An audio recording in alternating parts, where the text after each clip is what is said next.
The Flushing girl from Flushing, the nanny named Fran. Oh, Mr. Sheffield. Miss Fine. Hello, everybody, and welcome to Oh, Mr. Sheffield. That's right. It's a podcast about the nanny. Who knew you needed one? You didn't, but now here we are. Episode 16 of season 2 is what we're talking about today. Canasta, Masta. I am Sean DiPasquale here with my intrepid co-host, Tori Sheffield. That's right. And we are going to break down all of the best parts of this episode in which Brighton finds his niche on Fran's mother's Canasta team. Canasta team. Canasta. You know what's so Canasta, by the way, it's a rummy-like game of cards. I at first thought that Canasta was some kind of dance, and I was so excited that we were maybe going to see Brighton dance. And so I was a little let down when I realized it was a card. Hey, listen, you say Canasta, I say Canasta, you know? Mm-hmm. Some people say creepypasta. I also didn't know what this was. This, again, this feels like a reference out of time. I almost wish they had gone with Mahjong because I feel like that has stood the test of time in like old lady card playing circles better than this game. But here we are. You watch the episode and you figure it out. You're not lost for very long.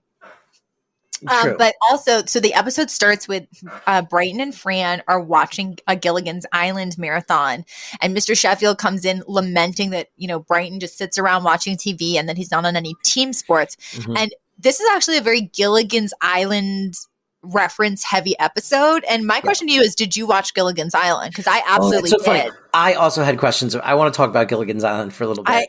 I love Gilligan's Island. I loved it too. I watched it a lot.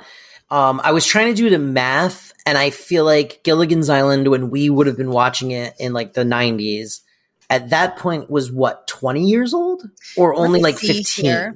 In my head, it was a very old show. But so Gilligan's Island, no, it's much older than that. It started in 1963. Okay, so... 1964 to 1967. So it was 30 years old by the time we were watching it. Well, I mean... Yeah, it was 30 years old by the time. So then that's my question. What is the Gilligan's Island was a powerful enough show that even 30 years later in the 90s, we were still talking about it as like a pretty relevant reference, right? Like it didn't feel like, yes, it was an old show, but it was in syndication everywhere. And I feel like there was like a lot of Gilligan's Island stuff in the 90s. So what is today's equivalent of Gilligan's Island is my question to you. What 30-year-old show that's no longer on the air? Because you could say The Simpsons, but The Simpsons is still on TV. Friends. If you do a Ross and Rachel reference now, everybody knows what you're talking about. Sure. Is that 30 years now, though? That's only like 20-something years. It started in 94, right? Yeah, but isn't that only 20-something years? Because we're in 20. I mean, that's almost 30 years. Yes, it's almost 30 years. So yeah, Friends, I guess, would be the equivalent. That's crazy, right? I think that the like you said, the trick is the syndication. And that's why Friends is one of those shows now, because they put it on Netflix and everybody had access to it all of a sudden again. And we have to remember, before streaming was a thing, you only had a limited number of channels. And this was even, cable wasn't even a thing for a long time. So they would just play shows in reruns. Like I was watching shows from the 70s and early 80s all through the 90s because that's what would be on. We now live in an age of such like oversaturation in terms of content, but it didn't used to be that. Like you would there'd be a good sitcom and then they would play it in syndication for the next 25 years. And it's true. There was enough hours of the day to need that content filled. And I think you're right. As you just said, the over-proliferation of entertainment in today's society, makes that kind of, evergreen hit sort of impossible to obtain. If you were going to watch a 30-year-old show at 15 now, you'd probably watch Friends sooner than you'd watch a 60-year-old show like Gilligan. Well, and if you guys are lost, we're officially in the Gilligan's Islands cast. I do want to say there's that first scene where he's watching Gilligan's Island. Brighton has a great line that's not wrong, but also makes him a very sick boy, where he goes, look, how many times did they not get off the island and it's all Gilligan's fault? And then there's a beat, and then he goes, why didn't they just kill him? Which is so true. It's very true, but it's like, oh, Brighton's a sick little boy. I know, but it's also just like the cynicism of like modern times. Yeah, of like, this guy is holding us back. Like, just get him out of here. Well, yeah. And so basically, yeah, and this is Mr. Sheffield. Oh, and I love this whole exchange because, Mr. Sheffield's like, why are you still watching this Gilligan show? And Fran goes, oh, because it's a marathon. Yeah. Like that's her. And she also goes, and we want to get to the part where they change it over to and the rest to the Professor and Marianne, which is such a deep cut Gilligan's Island joke, but like everyone knows so much it. sense to me. Yeah. Everyone would have known it at the time because it was when they switched over from color, from black and white to color episodes. They made Dawn Wells and I forget the professor's name. They made them like full parts of the cast. Yes, because it used to be like they would list out the characters in the theme song, and then they would just go and the rest, and then one magical day, and the rest became the Professor and Marianne. Yep. And then they were a part of it. But okay, Russell so we spent a solid 15 minutes just talking about the first 3 minutes of this episode. Sure. So, but okay, so basically we established Mr. Sheffield's unhappy that Brighton is just, sitting around the house watching TV. So Fran says, you know what? I'm going to take him to Queens today and he can, hang out at the batting cages because I've got some errands to do. So they get out of the house and then we cut to Sylvia's apartment in Queens and Fran comes in with Brighton and he's clearly had a pretty rough time at the batting cage. It seems like he got hit in the testicles with a baseball just for a little gag. But he comes in and he didn't have a good time. Mm-hmm. And this is when we set up that Sylvia, Yetta, and Fran are on a Canasta team together with a fourth woman named Gert. And Fran is informed that Gert is off the team because she just moved to Florida to live with her daughter. And so they're out of the big Canasta tournament that's going to be in Atlantic City. And Fran's really disappointed because she was so excited to go. Yeah. Now, here's where we're going to take another little diatribe and as a small diversion. Once again, we get another mention of Fran's father, who's off screen and never shown. And it's a great bit. And it made me think about other sitcoms that have done this. And like, I did a cursory search. It's a lot. But like Maris on Frasier always talked about never shown. There was a bully character on Different Strokes called the Gooch who they built up and built up and built up and they never showed him. But it even transfers to like modern day stuff. Like the president on Veep is never shown. They talk about the president on Veep on every episode, but we never actually see the president. That's true. And Parks and Recs did it with Dr. Nygaard, who was Rob Lowe's like psychologist character. He talks about Nygaard in almost every appearance. We never see him. Scrubs did it with Dr. Kelso's wife Enid. You never see her. So it has a long storied history of introducing characters, building them up, talking about them a lot, and making them almost integral to the plot. But never showing them. And I just wanted to point that out. I think that's a cool feature of sitcoms. It's mostly sitcoms. That's going to dovetail nicely with some things that happen later that I have missed on. Yes. But okay. So, Brighton is at Sylvia's apartment and he comes into the kitchen and he sits down while they're chatting about how they're out of the tournament and they're also kind of idly playing cards. And it's revealed very quickly that he is super good at this game. He's like, oh, this is like Rummy, huh? And he's like, and he like knows all the lingo and he is like basically the best out of the four. It's like a child prodigy at this very much forgotten Yiddish game. and Fran's oh no, Yetta goes, are you thinking what I'm thinking? And Fran goes, oh yeah, that we should have Brighton be our fourth. And Yetta goes, oh no, I was thinking that I shouldn't eat cabbage sitting this close to a burner, which is just a fart joke, which is gross. I wrote fart joke, gross. But anyway, so then they get back to the mansion and we find out that Brighton has officially decided to join the team. And he's actually really excited about it because he really likes this game. And he runs upstairs and Fran's like, okay, like, I'll tell your father, he's going to be thrilled. But you can tell she's definitely knows is going to be a problem. And this is not what Mr. Sheffield had in mind when he wanted Brighton to join a team sport. And we get in this episode, we get the sexist, like over testosterone Mr. Sheffield that we see like appear a couple of times so far throughout this series, where suddenly this guy is like, you know, the manliest man and wants only for his son to be like toughened up.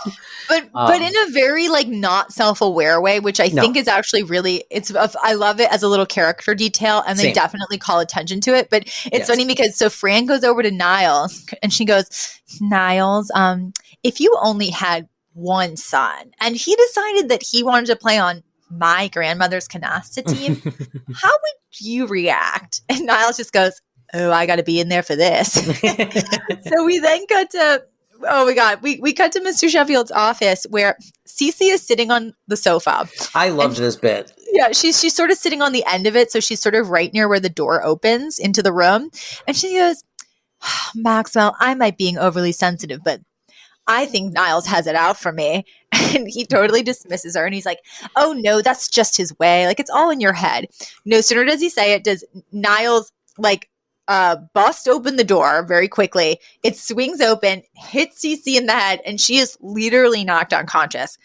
The audience loves it. The audience goes crazy that this poor woman literally has been concussed, and she just goes limp. And then the scene goes on as usual, but she's just passed out. Just unconscious. It's great. Yes. And then, so in a few minutes into the scene, she actually comes to, and she goes, Maxwell, Niles hit me on the head. And then everyone just looks at her, because by that point, Niles is now across the room. And Mr. Sheffield literally goes, he's all the way over here, Cece. Leave the poor man alone. No, nobody cares at all. Nobody notices. But so basically, Fran comes in with Niles, and she breaks the news that Brighton has joined the Canasta team. And Mr. Sheffield, he's so upset. He's like, Miss Fine, you know, this is not what I had intended when I said that I wanted you to encourage him to join a team. And, you know, I bet there's some awful team name, right? You know, like Flushing Queen. And Fran pauses because actually the team, like, the team logo and team costume is a pink bowling jacket that literally says Flushing Queen on it. And I have this note where this scene is really well done and really well choreographed, because basically throughout, as Mr. Sheffield's getting more and more upset, he's sort of following Fran around the room, and she is constantly moving to make sure there is something between them because she's so afraid of him. So it's like she'll get behind Niles and he'll kind of move, and then she'll get behind the desk. And I just said there's a lot of dynamic movement, and it really adds to everything that's happening. It was a very well directed scene. It was. It very much was. And so it was directed by our old pal Lee Shalal. Lee Shamel. Yep. And we cut back to a few days later, we go back to Sylvia's apartment, and they're practicing. And we find out that Yetta has been marking the cards with chocolate and jam. Which is very funny. And you know, Sylvia goes, Ma, you've been cheating all these years and we still lose? And it's then revealed, though, in the scene that Gert, their old fourth, who had moved to Florida, she's actually back. And Sylvia even says, yeah, she found an alligator in the pool. She thought it was fake 80 stitches later. So Gert is back, and Fran is like, oh, well, if you think that, you know, we're going to kick Brighton off the team just because of Gert, like, you know, she's got another thing coming. And they're like, oh no, like, don't worry, we're not kicking Brighton off the team. And Fran's like, well, then who's off? And they kind of look at her, and she realizes that she's the one who they are going to boot now that Brighton is on the team. Yes. Hey, it's Kaylee Cuoco for Priceline. Ready to go to your happy place for a happy price? Well, why didn't you say so? Just download the Priceline app right now and save up to 60% on hotels. So whether it's Cousin Kevin's Kazoo Concert in Kansas City, go Kevin, or Becky's Bachelorette Bash in Bermuda, you never have to miss a trip ever again. So download the Priceline app today. Your savings are waiting.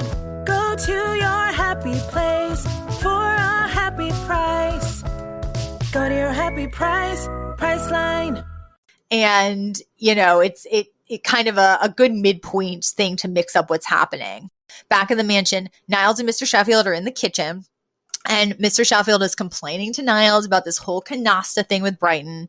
And again, Niles, always being this like secret invisible hand that, you know, makes things happen for the best often in the house, says something to Mr. Sheffield like, oh, because Mr. Sheffield's like, you know, I just wanted Brighton to take us something more masculine, you know, something with a little more bravado. And Niles goes, first of all, he goes, yeah, like you in musical theater. Which I wrote down. I wrote down that because Niles really said what I feel like I was thinking this entire episode. Because, you know, again, anytime Mr. Sheffield protests about, you know, someone not being masculine enough, it's like, what are you talking about, dude? You're a Broadway producer. Well, and then Niles goes, oh, but I guess you were lucky because your father was so supportive of your passion. And then Mr. Sheffield's like, Niles, what are you talking about? Like, you know, Dad was like completely unsupportive of me. He wouldn't even go to my first performance. And then he kind of realizes exactly what's happening and exactly what Niles is pointing out, which is he is doing the same thing to Brighton that his father did to him. And he literally realizes, and then he goes, oh, Niles, shut up and book me a ticket to Atlantic City. Like, he's clearly so upset by it. But so, you know, he realizes, you know what, if my son likes this thing and wants to pursue it, like, I will be in the front row cheering him on. Yeah. But that's when Fran comes in, she's in tears, and she says she's going to refuse to go to Atlantic City now since she's no longer on the team. And Mr. Sheffield's like, oh, come on, Miss Fine. Like, you'll have a sweet to yourself. Those tiny little shampoos. And she's like, no. And then he's like, tickets to Steve and Edie. And she's like, drinks or dinner. So then she gets convinced that she'll go, even though she's off the team. Oh, and one other note that I have is, just to jump back a beat, I go, I'll never get over how long these men have been intertwined when it comes to Niles and Mr. Sheffield. Yes. It's just adorable and funny. But anyway, and we also established, jump back to the scene where Fran says she at first doesn't want to go to Atlantic City, but then she relents and says she will go. We find out that Brighton is definitely becoming Jewified because he goes, Niles, you got any seltzer? I had some pickled herring and it's all right here. And he points to his chest like he has heartburn. So Sylvia and Yetta are rubbing off on Brighton hardcore, and it is hilarious. We get to Atlantic City. And they're in the casino, and, you know, Fran's playing slots with the kids, but she's also not talking to her mother. She's very upset by all of this. And at one point, Sylvia's like, honey, I had to think of the team's survival. And Fran's like, remind me never to crash in the Andes with you. And Sylvia goes, sweetheart, you know I'd eat you last, which made me laugh. But so Fran's still very, she's not happy with the situation, even though she's trying to enjoy herself. And we then have this really funny cameo from Steve and Edie themselves. They, you know, were very famous. Yet another reference where I was like, boy, this one is beyond even me. I don't even know who Steve and Edie are. It's like a beyond, oh gosh, now I'm totally blanking. You know, there's the famous brother, sister, Donnie. It's like beyond a Donnie and Marie reference, like deeper cut than that. They were this couple who they actually have a lot of songs that you would probably recognize, but oldies. This is an oldie duo. Yes. And even though Fran is the only reason she was enticed to come to Atlantic City is to see them, she doesn't recognize them. And she looks them up and down, and she looks at Edie and she goes, did you teach at PS 165? And then they're like, no, we sing. And she's like, oh, you're those impersonator types. She then critiques their look and their voice.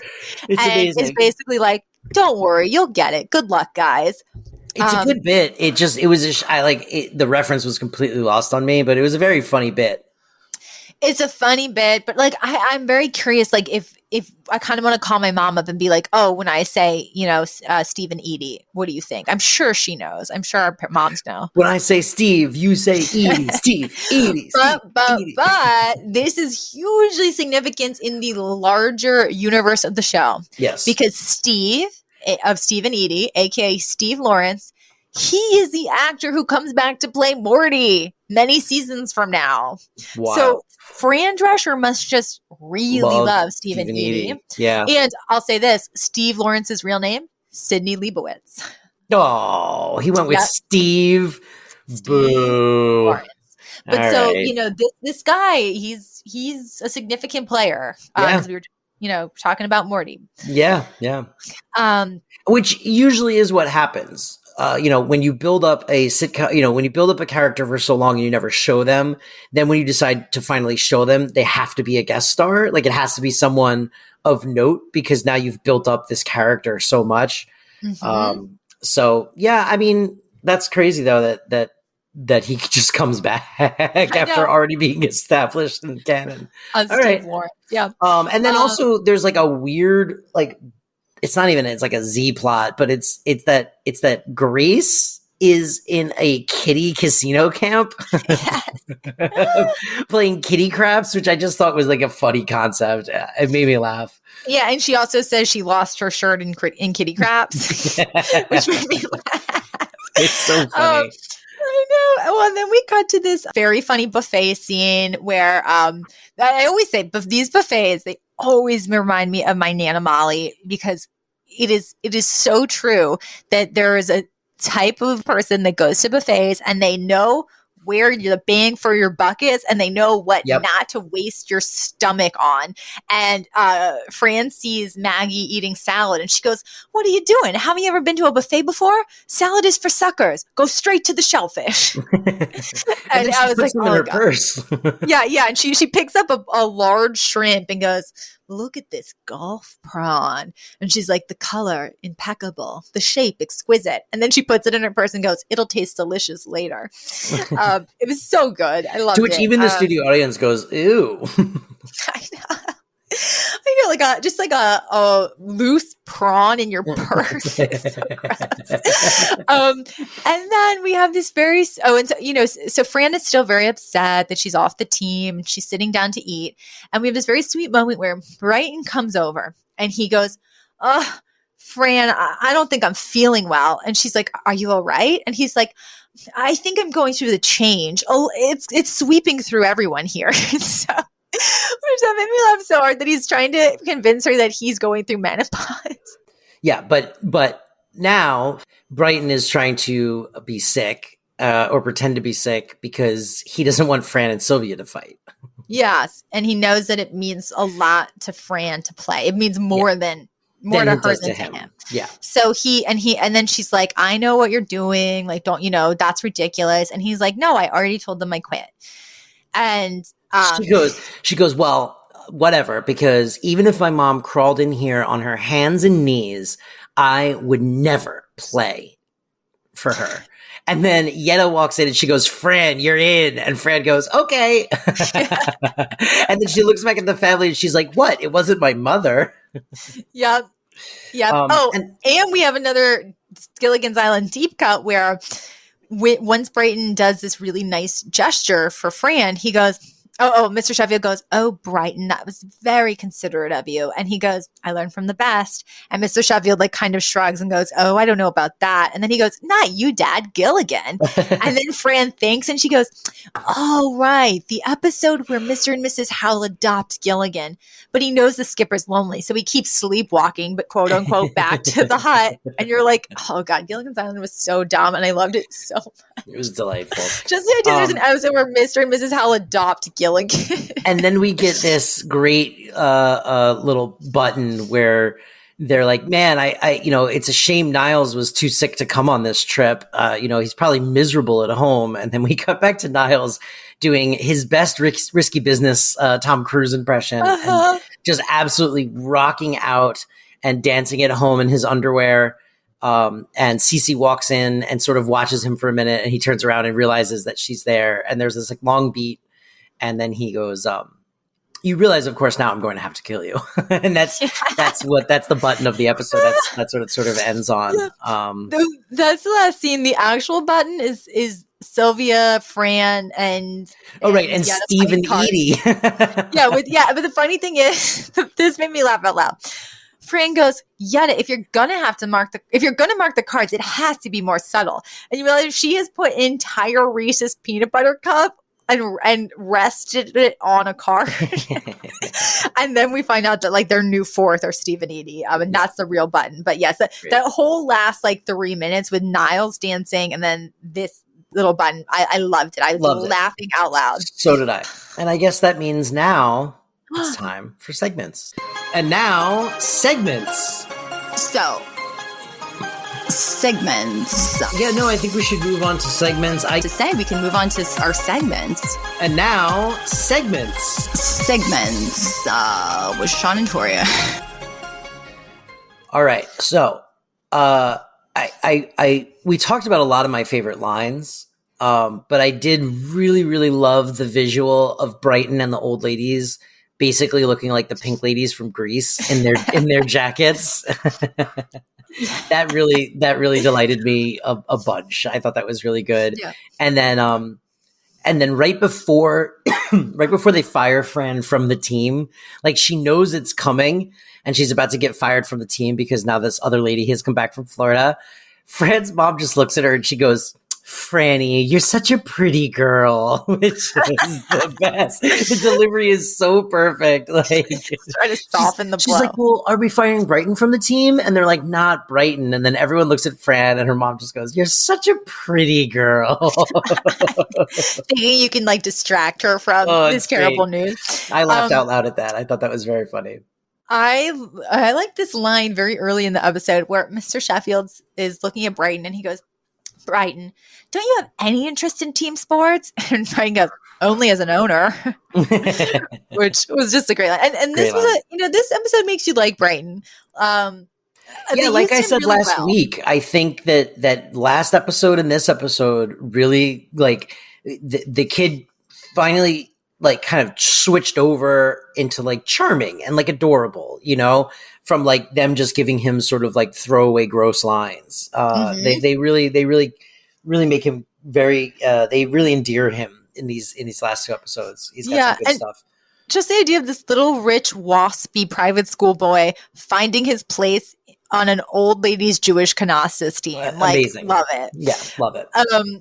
Nanny trivia, because I also went over a lot of my favorite lines. Like, do we have any Yiddish?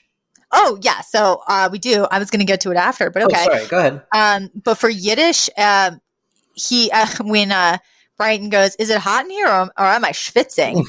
We've already done schwitzing, which is sweating. We're getting some repeats, but that's okay. Okay. No, and the nanny trivia, it's again short and sweet. Like last week, this episode won an Emmy for outstanding costuming in a series. Wow, really? Yeah. And so I went back and rewatched it, and we've got those pink lady jackets, and Fran is wearing a really cool, elaborate outfit when they're in Atlantic City. I actually think, honestly, there's lots of other episodes that that stood out more to me for this particular honor. So I don't really know why this particular one was submitted for this. Yeah, same. But I mean, the series as a whole deserves a lot of love for costuming. Oh yeah. But yeah, this one in particular. Cool. Very cool. And then for the Fran or the Cece, my opinion was you're more the Fran because you like games. I just would rather talk. Fair. Okay, fair. I feel like you would enjoy a game of strategy. And I do like a game of strategy. That's true. All right. Well, listen, there a lot of stuff was brought up in this episode. So I'm very curious if, those of you listening are familiar with Gilligan's Island. Who are some of your favorite characters that are mentioned but never seen? And so find us on social media at Oh Mr. Chef Pod. There's 2 F's in chef. Oh Mr. Chef Pod, and on Instagram and Twitter, and let us know these things. Also, Anchor is letting us, has introduced a new feature where we can now ask questions and post polls on Spotify with each episode as they go up. So if you're a Spotify listener, or even if you're not, check out the podcast on Spotify and answer our polls and play some of our answer some of the questions that we have up there while you're listening to the episode. That's kind of cool. I thought it was cool that they introduced that feature. Yeah. Yeah. All right, guys. Thank you that's it. So much. And we'll see you next week. That's right. Goodbye, Toria. Goodbye forever. The Flushing girl from Flushing, the nanny named Fran. Oh, Mr. Sheffield. Miss Fine,